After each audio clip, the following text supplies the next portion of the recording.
Assalamualaikum warahmatullahi wabarakatuh. Perkenalkan, nama saya Agung Kurniawan, Stambuk F221 18047. Di sini saya akan mempresentasikan perkembangan arsitektur modern awal. Mata kuliah perkembangan arsitektur 2.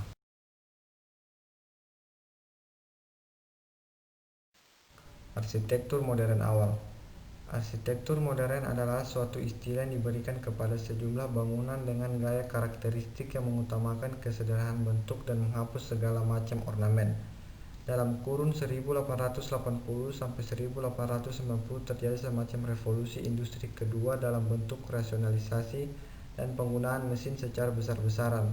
Timbulnya sistem fabrikasi di mana sebagian besar unsur bangunan dibuat di pabrik. Penggunaan mesin-mesin, teknologi baja, tuang, dan sebagainya memungkinkan pembangunan hanya dalam waktu relatif singkat.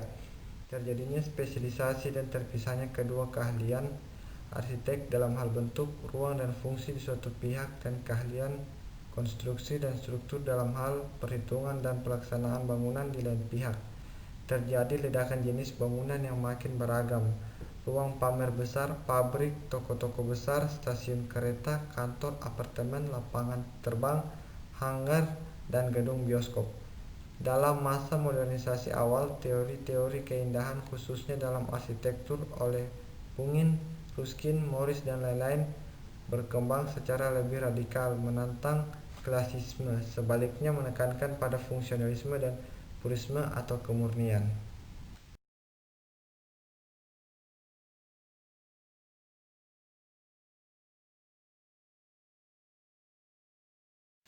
Pertentangan-pertentangan dalam dunia arsitektur dapat dikatakan sebagai berikut. 1. Arsitektur sebagai art versus arsitektur sebagai science. 2. Arsitektur sebagai form versus arsitektur sebagai space. 3. Arsitektur sebagai craft versus arsitektur sebagai assembly. 4. Arsitektur sebagai karya manual versus arsitektur sebagai karya mekanikal. Ciri umum dari karya arsitektur yang melanda dunia pada akhir abad 19 dan awal abad 20 ini adalah asimetris, kubis atau semua sisi, depan, samping, dan belakang. Dalam komposisi dan kesatuan bentuk, elemen bangunan, jendela, dinding, atap, dan lain-lain menyatu dalam komposisi bangunan. Selain itu, hanya terdapat sedikit atau tanpa ornamen pada bangunan.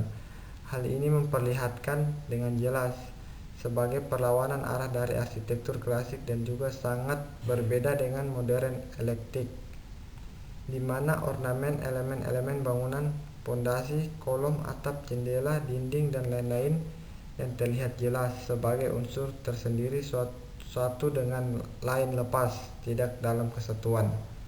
Pada masa ini muncul berbagai macam pergerakan, yaitu antara lain Art and Craft, Art Nouveau, Ekspresionisme, Bauhaus, Amsterdam School, Rotterdam School, dan lainnya.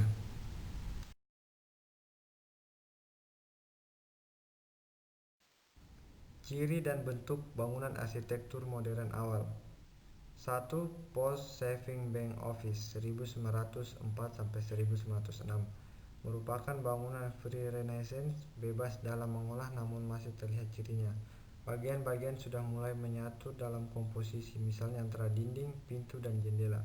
Merupakan gedung pertama di Wina yang menggunakan aluminium dan beton bertulang. Hal utama beratap kaca dua lapis, yang atas sebagai atap berbentuk pelana dan di bawahnya berfungsi sebagai plafon melengkung pada bagian pinggirnya. Sistem atap ini menggantung pada dinding-dinding yang mengelilingi hal tersebut.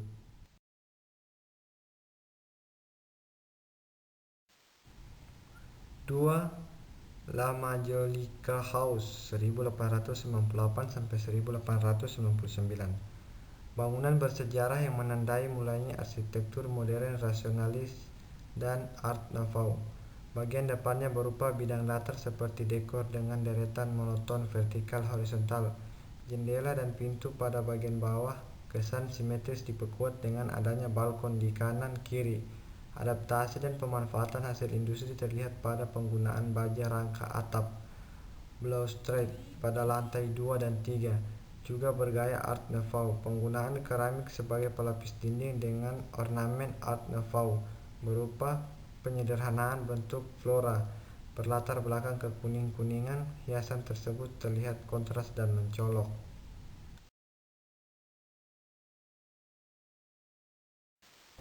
3. Casa Batlló 1904-1906.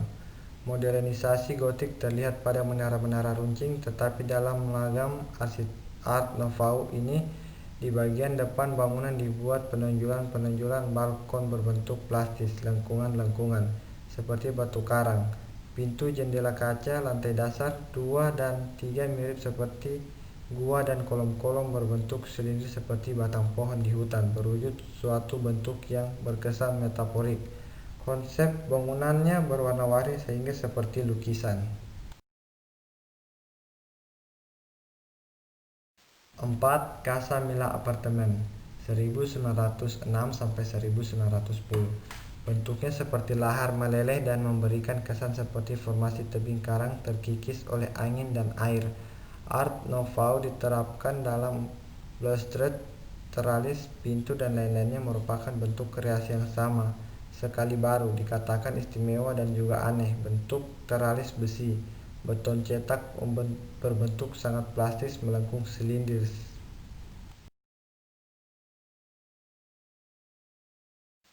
Sagrada Familia 1883-1926. Sebuah gereja dengan modernisasi arsitektur gotik dalam bentuk lebih rumit, lebih besar dengan lebih 12 menara. Permukaan dinding tidak ada yang rata, semuanya dihiasi dengan patung, relief atau bentuk Art Nouveau lainnya. Art Nouveau ala Gaudi, ornamen-ornamennya dibuat dengan dicor atau dicetak dengan beton. Pengembangan bentuk klasik dalam konsep kejujuran kemurnian terlihat pada bangunan-bangunan yang tidak diperhalus lebih lanjut, baik dinding dari batu maupun sistem beton ekspos.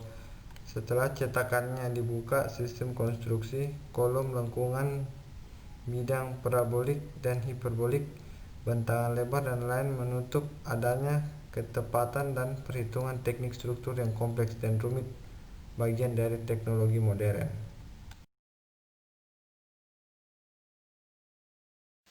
6. Auditorium Building 1887-1990. Gedung ini menjadi landmark kota Chicago, menyatukan kegiatan komersil dan kesenian dalam satu atap, memadukan konfigurasi persegi 4, rektangular serta segi 4 yang banyak dipakai pada masa itu, dengan pelengkung Romance Queen dan Queen Anne, menara kecil berpucuk runcing, atap Chautauquesque dan dormers. Dinding luar dan lantai bawah terlihat sebagai susunan batu berkesan kokoh, dengan deretan jendela seperti pada bangunan bergaya Renaissance. Pintu masuk menuju hal utama dan Theatre terdiri dari 3 pintu besar berpelengkung di atasnya. Di atasnya terdapat kolom-kolom silinder bergaya Doric dari lantai 3 sampai 5 menyangga pelengkung-pelengkung Romanesque.